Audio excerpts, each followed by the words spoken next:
बिहार से बड़ी सियासी खबर सामने आई है। राज्यसभा के उपसभापति हैं हरिवंश। मुख्यमंत्री नीतीश कुमार से हरिवंश ने मुलाकात की है। सीएम नीतीश कुमार और हरिवंश की ये बड़ी मुलाकात करीब 1.5 घंटे तक बताया जा रहा है। दोनों नेताओं के बीच ये मुलाकात चली है, बात हुई है। सोमवार शाम को नीतीश और हरिवंश के बीच ये मुलाकात। आपको बता दें, हरिवंश को नीतीश और प्रधानमंत्री मोदी दोनों का ही करीबी माना जाता है। जेडीयू से ही हरिवंश, जिनको जेडीयू ने राज्यसभा भेजा था। हम सीधे आपको लेकर चलते हैं। मेरे साथ मेरे सहयोगी प्रकाश कुमार इस वक्त मौजूद हैं। प्रकाश, को जानकारी मिल पा रही है कि ये जो बातचीत हुई है नीतीश और हरिवंश की, इसका लब्बो-लुबाब क्या था?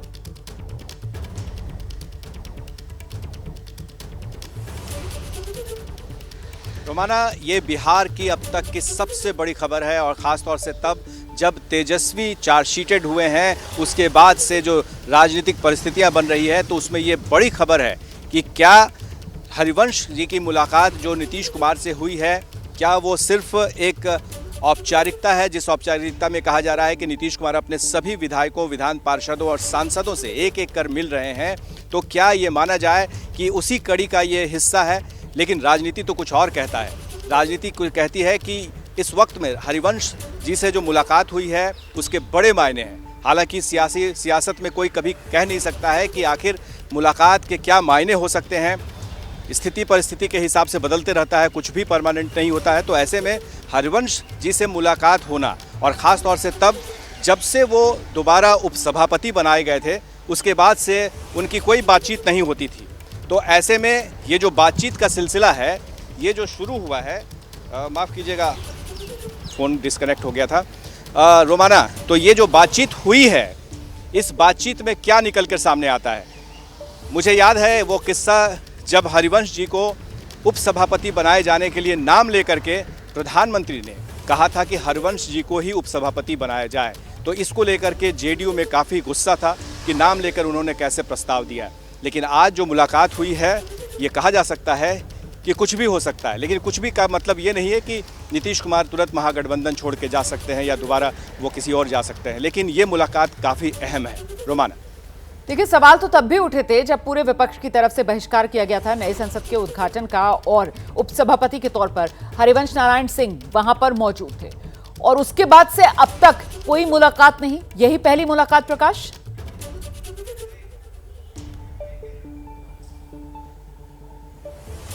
बिल्कुल, न सिर्फ मुलाकात कि मैं आपको दावे के साथ कह सकता हूं कि हरिवंश जी से फ़ोन पर भी बातचीत नहीं हो रही थी। तो जाहिर है कि दोनों की मुलाकात ये पटना में होना, और सिर्फ कल शाम में वो 5 बजे आए थे और 6:30 बजे निकले, यानी 1.5 घंटे तक मुलाकात होना हरिवंश जी से।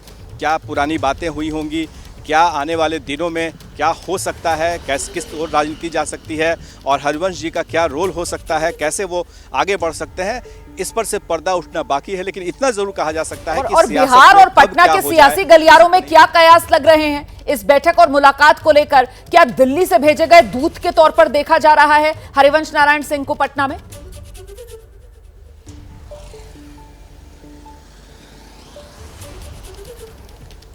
ये खबर एबीपी न्यूज़ पर ब्रेक हुई है। अभी तक किसी को भी नहीं पता है कि हरिवंश जी की मुलाकात नीतीश कुमार से, और वो भी 1.5 घंटे तक चली है।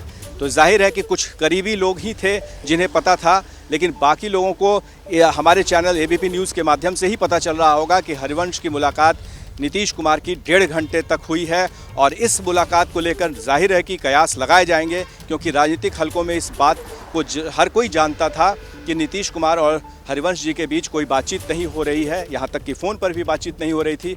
हरिवंश जी पटना इसी दौरान में, जब से वो महागठबंधन में गए हैं और उपसभापति बने हैं, कई दफ़े पटना आए थे, लेकिन उनकी मुलाकात नीतीश कुमार से नहीं हुई थी। तो जाहिर है कि ऐसे मौके पर, जहाँ पर कि राजनीति में कभी भी कुछ हो सकता है, स्थिति बनी हुई है, तो ऐसे में हरिवंश जी का पटना आना, 1.5 घंटे तक मुलाकात करना, ये बहुत सारे कयासों को पैदा कर रहा है। और नीतीश कुमार से जो बातचीत नहीं हो रही थी, उसके पीछे की क्या वजह बताई जाती है? क्या किसी तरीके का मनमुटाव, नाराजगी? नीतीश कुमार नाराज चल रहे थे क्या कि पार्टी लाइन जो है उसके अनुरूप जो है वो पार्टी से अलग हटकर उपसभापति के तौर पर अपनी जिम्मेदारियों का जो निर्वहन किया जा रहा था हरिवंश नारायण सिंह की तरफ से, इसको लेकर किसी तरीके का कोई मनमुटाव था क्या?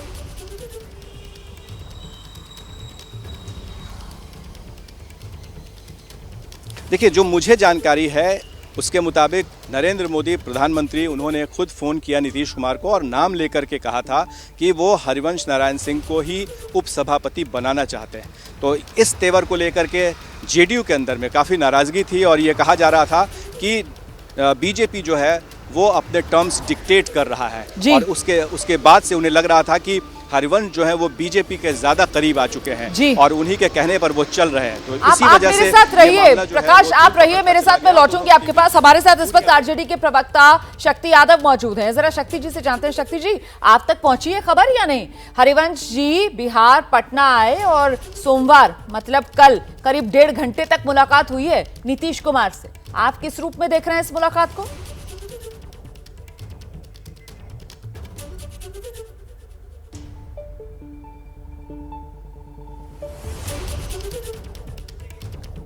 संपर्क नहीं हो रहा है हमारा शक्ति यादव से, दोबारा बात करने की कोशिश करेंगे। जी प्रकाश, अपनी बात पूरी कर लीजिए।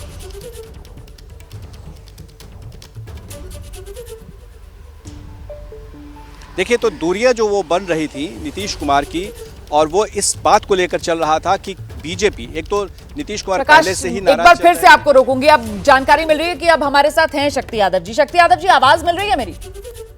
बिल्कुल आवाज आती है। ये मुलाकात हुई है सर हरिवंश जी से नीतीश कुमार की, कल शाम में बताया जा रहा है 1.5 घंटे तक मुलाकात चली और बड़े लंबे अरसे के बाद दोनों के बीच ये मुलाकात हो रही है। कुछ मायने समझ में आ रहे हैं क्या? देखिए, हरिवंश जी जनता दल यू के सांसद हैं और नीतीश कुमार जी बिहार के मुख्यमंत्री हैं, जनता दल यू के वरिष्ठ नेता हैं। तो अगर उनसे मिलते हैं तो पार्टी का उनका अंदरूनी मामला है। तो लोग ये कयास लगा रहे थे, जो लोग ये कह रहे थे। नहीं सर, आप बिल्कुल सही कह रहे हैं कि साहब पार्टी का अपना मामला हो सकता है क्योंकि जेडीयू से जुड़े रहे हैं हरिवंश जी। लेकिन सवाल मैं इसलिए पूछ रही हूं सर क्योंकि हरिवंश जी की जो करीबी प्रधानमंत्री नरेंद्र मोदी से है वो भी तो जग जाहिर है ना। और ऐसे में क्या अब ये कयास नहीं लगाए जाएंगे कि कहीं ऐसा तो नहीं दिल्ली के दूत बनकर हरिवंश जी पहुंचे हैं बिहार पटना, नीतीश कुमार से ये मुलाकात, कहीं महागठबंधन पर तलवार तो नहीं लटक रही? देखिए, हम तो पहले भी कह चुके हैं और भारतीय जनता पार्टी पूरी घबराहट में है विपक्षी एकता को लेकर। जैसे पॉलिटिकल वेंडेटा का इस्तेमाल एजेंसियों का भी नहीं कर रही है, कई तरह के हथकंडे भी वो अपना रही है। लेकिन एक बात याद रखनी चाहिए, इस बार की जो विपक्षी एकता है, इनके राजनीतिक ताबूत के अंतिम कील ठोकने तक चुप नहीं बैठे। नहीं तो क्या आपको भी क्या ऐसा लग रहा है कि हरिवंश जी कोई दिल्ली का केंद्र का संदेश लेकर हो सकता है आए हो मुलाकात करने के लिए? आपको भी ऐसा लग रहा है? क्या ऐसी संभावना लग रही है? 24 में उनके समय समाप्त हो रहे हैं तो हो सकता है मिल रहे हैं, यह भी दृष्टिकोण हो सकता है कि फिर वो हांडी द्वारा इधर से चढ़ेंगे कि नहीं चढ़ेंगे तो उनका पार्टी का निर्णय होगा। लेकिन लोग मिलते ही हैं, चूंकि समय बहुत बचा नहीं है। इन परिस्थितियों में लोग मिलकर के बहुत चीजों को ठीक भी करने की कोशिश करते हैं, यह भी दृष्टिकोण हो सकता है। लेकिन भाजपा अगर कोई अपना दृष्टिकोण देखना चाहती है तो उसको वो स्वतंत्र है देखने के लिए। आपदा में भी अवसर तलाशने की आदत भाजपा की रही है, तो ऐसे परसेप्शन एस्टैब्लिश करना चाहती है। तो आपको क्या लग रहा है सर, भाजपा के परसेप्शन से अलग हटकर आरजेडी का परसेप्शन क्या है इस मीटिंग को लेकर? क्योंकि हैरानी इसलिए हो रही है, लंबे वक्त से मुलाकात तो दूर, ये भी माना जा रहा था कि बात तक नहीं हो रही है नीतीश कुमार की हरिवंश जी से, और अब अचानक से मुलाकात, और वो भी 1.5 घंटे लंबी मुलाकात। शक्ति जी, कभी ऐसा नहीं हुआ कि हरिवंश जी ने कभी टाइम मांगा और नीतीश जी ने टाइम नहीं दिया। वो उनका निर्णय था कि पार्टी के निर्णय से अलग हट कर करके वो अपना उपसभापति की भूमिका वहां अदा कर रहे थे, प्रधानमंत्री जी का गुणगान कर रहे थे। लेकिन कोई अपना चीजों को लेकर के वो आए मिले, वो उनका मामला है। मैं जानता हूँ कि उससे कोई फर्क नहीं पड़ता है कि कई तरह के एलिमेंट्स कई तरह की भूमिका में लगातार आगे बढ़ते रहते हैं। नए एलिमेंटों के जो भी प्रस्ताव किसी प्रकार के अगर आपके द्वारा जो कही जा रही है, ये सब कहीं से दूर दूर तक संभव ही नहीं है। 17 और 23 काफी अंतर है, याद रखिएगा। 17 और 23 एक समान नहीं है। बहुत धन्यवाद शक्ति यादव जी एबीपी न्यूज से बात करने के लिए। शक्ति यादव दो टूक अंदाज में कहते हुए कि 17 और 23 में बहुत फर्क है, 17 वाला मामला 23 में नहीं होने वाला। और महागठबंधन को लेकर जो कयास लगाए जा रहे हैं कि कहीं ऐसा तो नहीं तलवार लटक रही है खतरे की महागठबंधन पर, उन तमाम कयासों को खारिज करते हुए आरजेडी के प्रवक्ता शक्ति यादव को आप सुन रहे थे। जैसे ही घड़ी का काटा दोपहर 2:30 पे आए, बबीता जी का दिल सास बहू साजिश के लिए मचल जाए। और ये है इनकी बहू पूरे दिन ऑफिस की टेंशन हो जाए गॉन जब ये करें अपना फेवरेट शो फ्री टाइम पे ऑन। इनकी तरह आप भी देखें अपना फेवरेट शो अपने टाइम पर और डाउनलोड कीजिए एबीपी लाइव ऐप अपने स्मार्ट टीवी पर।